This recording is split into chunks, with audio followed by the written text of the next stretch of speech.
The winter's been an interesting time for me. I've had a little bit of time off from my laser campaign, and it's given me the opportunity to do a lot of other sailing. So I've been fortunate enough to be involved in a programme on a Melges 32 and also on a Far 40, and then some other sports boat racing, and it's given me a nice kind of new fresh approach to my tactics, and I'm keen to get back in the laser and get sailing again. Well, I think the biggest thing really is my job on those boats and on other yachts is that I'm just calling tactics, you know, and so my entire time is spent looking around and trying to sort of make the best of what I can see and put the boat in the right direction. So in terms of that compared to my laser sailing, I have to focus a lot on the boat handling and actually what's going on, you know, close with 100 other lasers. So it's given me a kind of a new insight into you know, some of the actual things that you need to be looking for on a bigger picture, and I think that's something that a lot of dinghy sailors really often overlook. You know, the boys have been training hard over the winter, and for me to get back in and sail with them has been perfect. You know, they're certainly up to speed, and I think that we're going to see some good results from them this year. But for myself, it's really about getting back in the boat, getting back up to speed, and then seeing what the regattas hold. And I'll certainly be very busy this year, competing in the majority of the events.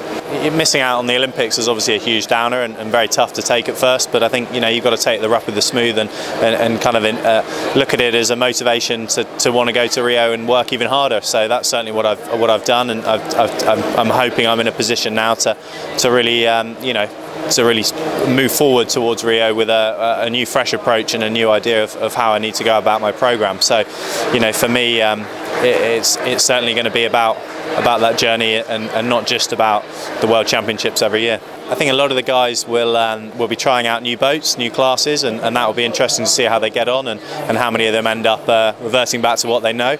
And then obviously, you know, you've got some new faces coming into the laser, and some old faces like perhaps Robert Scheidt, who certainly knows how to make the boat go quick. So yeah, it's going to be fun and an interesting year. I've spent a fair bit of time out in Oman. I've been out there working with some of their sailors. You know, they've done a great job of setting up a new program, trying to get people into the sport, and so far it seems to be going well for them. So I have spent a lot of time over there, and it's an interesting place. You know, it's very hot.